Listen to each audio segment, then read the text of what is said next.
Anne, where are you? I've been calling you since noon. Did you tell Harry? How did it go? Sorry, I had the phone turned off while driving to the divorce lawyer's office. It's been ages since the last time I was in the driver's seat. Ever since the brakes failed that evening, I've been anxious about getting into the car. Anyway, I'm at an art supply store now. I was running low on oil paint, so I had to stop by and get some. Okay, but what did the lawyer say? I promise he's one of the best in the business, and I am not just saying that because he's your nephew's godfather. I started having second thoughts as I was about to enter the building, so I turned around and left. Anne, I told you, you don't have to worry about him telling anyone about this. He hasn't even told Vincent, and they've been best friends since kindergarten. You haven't told him either, right? Of course not. I'd never betray my sister's trust like that. Right. Sorry for being so paranoid. And sorry for making you keep this a secret from your husband, but the truth is, I'm not even sure I can go through with it anymore. What do you mean? You seemed so certain yesterday. Even this morning, you were confident you were making the right choice. What could have changed your mind in 4 hours? Well, as soon as I got out of the car, I turned my phone back on and saw I had 3 missed calls, 2 from you and 1 from the hospital. The hospital? Why? Is everything all right? Everything's fine. Well, as fine as it could be. I didn't want to say anything just in case my suspicions turned out to be wrong, but I suppose I can tell you now. You're scaring me. Please, just tell me what's wrong. Remember when I took the bus out of town to go to an art exhibition on Monday? I went to the hospital in a city a few hours from here to take a pregnancy test. And if you were so worried about the word getting out, you could have asked me to buy one for you. You didn't have to go through all that. I know, but I wanted to be absolutely certain. I had to visit a hospital. It's funny, isn't it? Remember how excited we were to learn there was a decent clinic opening up in this rundown little town? And then later, I was so overjoyed when I found out my future brother-in-law was its director. I thought it'd make my life so much easier. Didn't you say that they had a turbulent relationship, going years without saying hello to one another? Even if he did find out somehow, maybe he wouldn't have told Harry. But he would have definitely told his father. Sorry, I don't know why I'm rambling on about this. It's not like I can change the past. What matters is that once I called the hospital back, they told me the test results were positive. So, you're pregnant? Is that why you turned away from the lawyer's office? Don't tell me you're having second thoughts about the divorce. I don't know. I'm not sure. I can't bring myself to think about it right now. You know, I've always dreamed of having a big, happy family. Children can sense when parents are miserable. Didn't we see it firsthand with our parents? They were miserable, and their misery made our lives miserable too. I know your situation's different, but still. Kate, please stop. I told you I don't want to talk about it right now. I need some time to think. You're going to make me break down crying in front of a bunch of kids buying paintbrushes. Okay, I'm sorry. Just text me when you get back home. Are you going to tell Harry? I don't know. I haven't even asked him for a divorce yet. I couldn't just spring all this on him at once. Hey, whatever happens, I'll always have your back. I know. Thanks. I'll update you later. Harry, are you still at the office? I am. I'll have to work overtime today. We're investigating reports of fraud and bribery in the planning and development department. It could take all night to find something useful. Do you really have to take care of those yourself? I want to make sure we've collected enough evidence before I call in outside help. The department head's been accused of soliciting bribes in exchange for covering up developers' construction violations. Oh, is this by any chance about the building that collapsed the other day? I was watching it live on TV, and I was so glad to see every resident was safely evacuated. Yes, that's what prompted us to take a closer look at the department. The development company in question has already built over a dozen buildings, including the brand new private high school that was finished a month ago. If these accusations hold any merit, most, if not all of them, could be illegal structures. That's so cruel! How could they endanger so many people so carelessly? Wait, is it fine for you to be telling me all this stuff? Isn't it considered classified information? I'm sure it's fine as long as you don't disclose it to anyone. It'll all come to light eventually once the legal proceedings begin. I won't tell a soul, I promise. The strange thing is, the accused's been in charge of the department for over 12 years now. I wonder if my father ever suspected him before he retired. I'll try to give him a call and see. Oh, and I know you wanted to have a talk this evening, but you don't mind postponing it, right? Sure, please take as much time as you need. It's more important than what I wanted to talk to you about anyway. And what was it that you wanted to talk to me about? Can you tell me over the phone? I still have a few minutes before the meeting starts. No, sorry, it's not really something I should say over the phone. Plus, who knows, what if someone's listening to your calls? Listening to my calls as in wiretapping? Exactly, that's what they do to all government officials, isn't it? I think I saw a documentary film about it the other day. But who'd be listening to me? I don't think anyone would go through that much trouble to listen in on the calls of a small-town mayor. If you say so. You know, lately my thoughts start racing as soon as the sun sets. It's so cold and dark outside. A cold wind's been blowing all day, and now I can hear thunder in the distance. It feels like a storm might be approaching. What if the power goes out like last time? Sorry, I don't know why I'm saying all this. I don't want you to worry about me. I'll be fine. Listen, Anne, you'll be safe inside the house. Even if the power goes out, you can use the portable generator in the garage. If you are too anxious about being home alone, you can stay over at your sister's house. Would you like me to send you the driver or call you a taxi? No, it's fine. I don't want to bother her too much. I'll just paint something to calm my nerves. I used to love painting during hurricanes when I was little. Really? You've never mentioned that before. Yes, I guess this is the first time it's come up in a conversation. Sorry, I have to go. The meeting's about to start. If you need anything, call my assistant, okay? Okay, good luck. Thanks, take care. I love you. I love you too. Elise, what are you up to? Do you have a moment to talk? Sure, Anne. What is it? My flight's been delayed indefinitely due to the thunderstorm, so I am just idling at the airport trying to wait out the storm. I need to make it back as soon as possible to finish the big presentation I've been preparing for months by tomorrow evening. Oh, I'm sure you'll be able to complete it in time. It's starting to rain here, too. It's pretty scary. Isn't Harry there with you? No, he has to work all night, but it's fine. I got a new set of oil paints this morning, so I'll just pass the time by painting. That's actually why I'm texting you. Remember a few months back when I showed you Tempest on the Sea at night and told you how much I wanted to be able to recreate it? I think so. Back then you sent me a really helpful masterclass about Ivazovsky's technique. I've tried looking for it everywhere, but I just can't seem to find it. Could you look for the link on your end? I'd really appreciate it. Of course. I think it was around the time I tried learning how to make baked Alaska, so it's probably on the same website I used for baking courses. Thank you so much. And baked Alaska? That's pretty amazing. Harry and I have been meaning to try it, but we never got a chance to do it. Perhaps you could let us know when you make it next time. Oh, I never really learned how to make it. Richard and I slaved over it for over 7 hours, and it ended up being a half-melted mess. Fun experience, though. Good news, I found the masterclass. Here. Thank you. You're welcome. But isn't it difficult to focus with a thunderstorm outside? Well, the lights are flickering a little bit, but we do have a generator in the garage. I should be fine even if they go out, right? Speaking of which, it might be difficult to walk to the garage in the dark. Should I bring it out to the patio in advance? Sure, that sounds like a good idea. As long as you don't start it there. I know. Give me a second. Elise, are you still on the phone? Yes. I think I saw someone by the garage door. What? Did Harry get back home? I don't think so. He had to work late today. I opened the door to grab the generator when I thought I saw someone quickly hide next to the garage door. Anne, you should call the police. But what if I mistook a tree branch or something for a human silhouette? It is pretty dark. Can't you call Harry or Kate to come over? Harry's at an important meeting and Kate must be asleep by now. I'll just get a taxi and drive to the nearest hotel for the night. But what if they're booked for the night? You know how crowded they get during tourist season. Listen, why don't you stay at my apartment for the night? I cleaned and organized it before leaving for NYC. You can ask the landlady for the key. Is it really okay? I don't want to inconvenience you too much. I might just be overreacting. Of course it's okay. Safety comes first, right? I'll send you the address. In that case, I'll call Harry's office and let them know I'll be staying over. Sure, but do you want to call 911 just in case? Could they gain entry into the house through the garage, or maybe a window? It's impossible to enter the house from the garage directly, and I doubt they can break the bars on the windows before the taxi arrives. I'd feel bad for calling the police if it's another false alarm. I'll tell Harry in the morning and we can check the security camera footage in the yard ourselves. All right, as you wish. Ask the taxi for a license plate number and be careful, okay? Okay.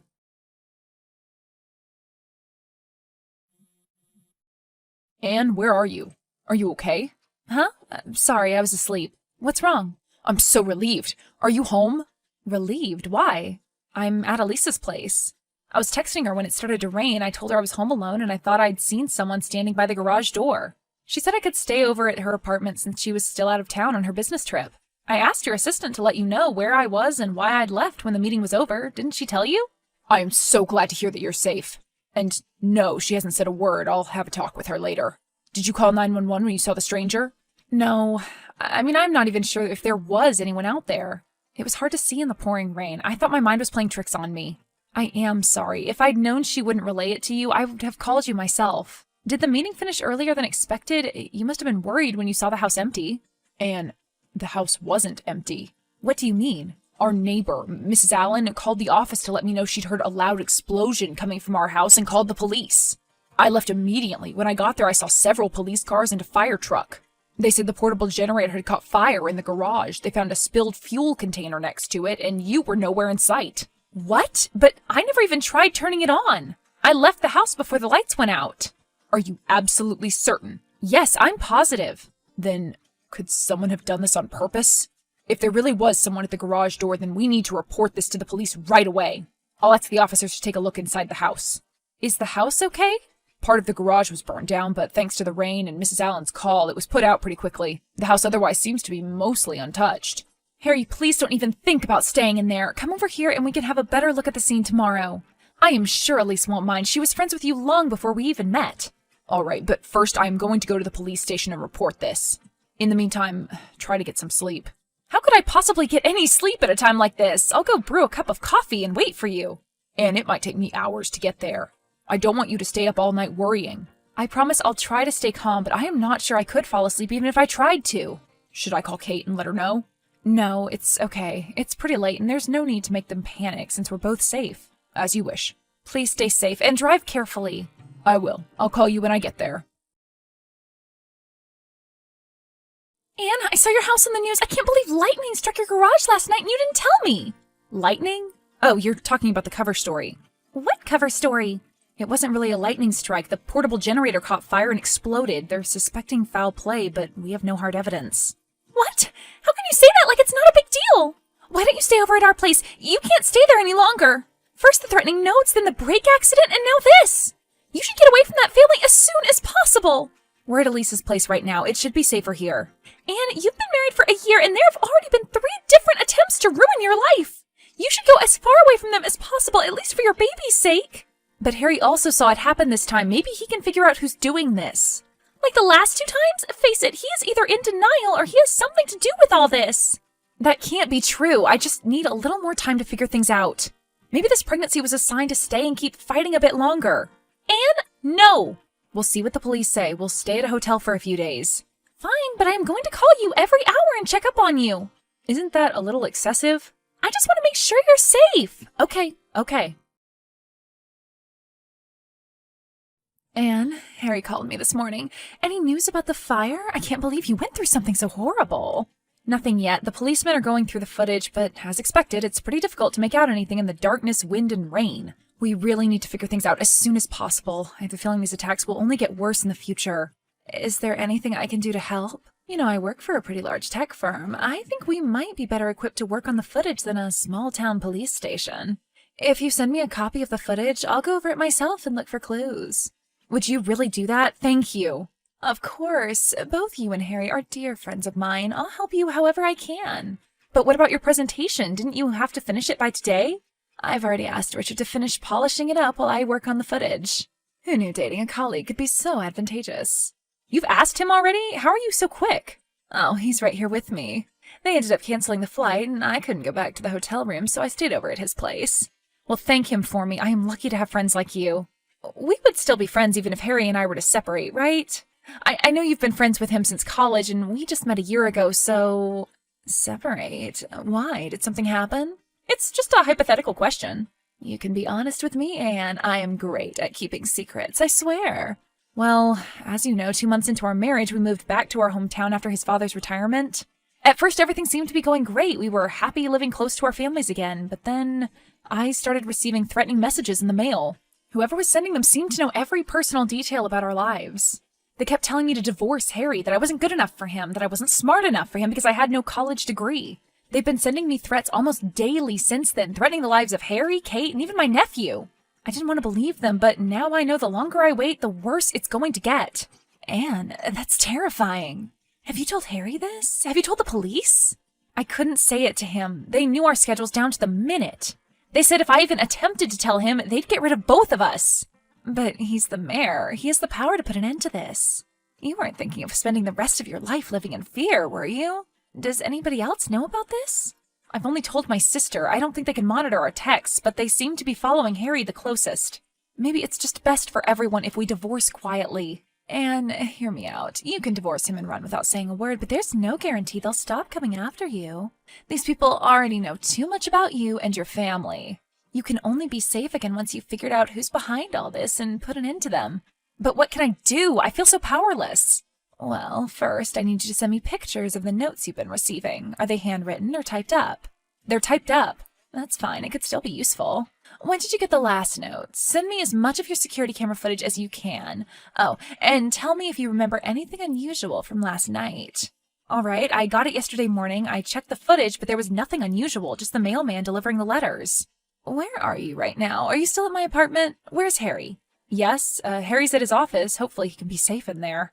All right, good. If there's nothing malicious installed on your phone, you should be fine in there. I've made sure to switch out my phone a few times. I haven't downloaded any new apps. I've been using a VPN and regularly checking the phone for viruses using trusted antivirus software. I haven't used public Wi-Fi once since all this started. Good. Thankfully, the vast majority of the town doesn't appear to be tech-savvy enough to pose any serious threats. You'd be surprised how many of them don't even bother changing their default router passwords. It's almost too simple. Anyway, the more people they've reached out for help, the higher the chance that they've left traces behind. Oh, I just remembered something unusual from yesterday. I called Harry's assistant and warned her I wouldn't be home for the night, but she never told Harry. So it either slipped her mind or she hid it deliberately. Or perhaps Harry's the one lying. I know it must be difficult to trust anyone right now. You probably can't even trust me fully. But Harry has never done anything that made me doubt his moral character. You've known him for years before you got married. Why would he decide to terrorize his new bride out of the blue? I know. Sorry, I'm just trying to make sense of everything that's happened. Could you send me as much information about his assistant as possible? It's going to take some time, but I'll try to get to the bottom of this. Thank you. After all this time, I finally have a glimmer of hope. Anne, where are you? Are you still at my apartment? We found something. We're at Harry's parents' place. His father insisted we stay there since it's more secure here. They have 24/7 security. You need to grab Harry and get out of there right now. What? Why? I know who the culprit is. Really? I'll make up an excuse, but who is it? It's Arthur Walsh, Harry's brother. What? How? Why?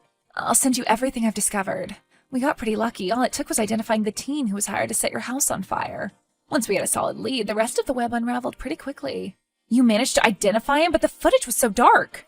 That's true. The footage from that night was almost unusable, but we managed to identify him during the day when he came by to scout out the location. He was wearing a face mask and a dark hoodie, but he took them off once he figured he'd jogged far enough away from the scene. He was caught clearly on one of the new traffic cameras Harry got installed.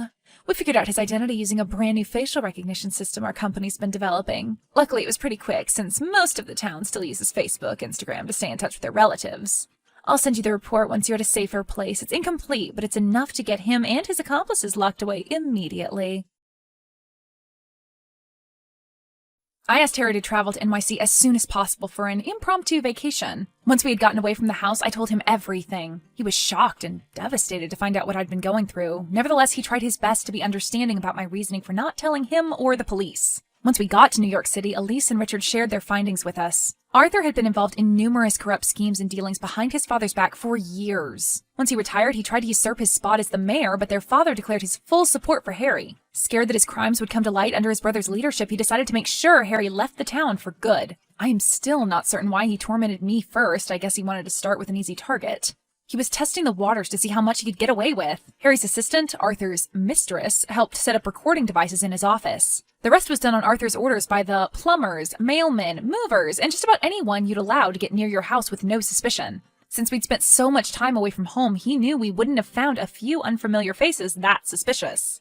Arthur's been taken into custody along with his many accomplices. Since most of our evidence wasn't obtained legally, Harry had to start from scratch and use his authority to rediscover everything we'd learned and more.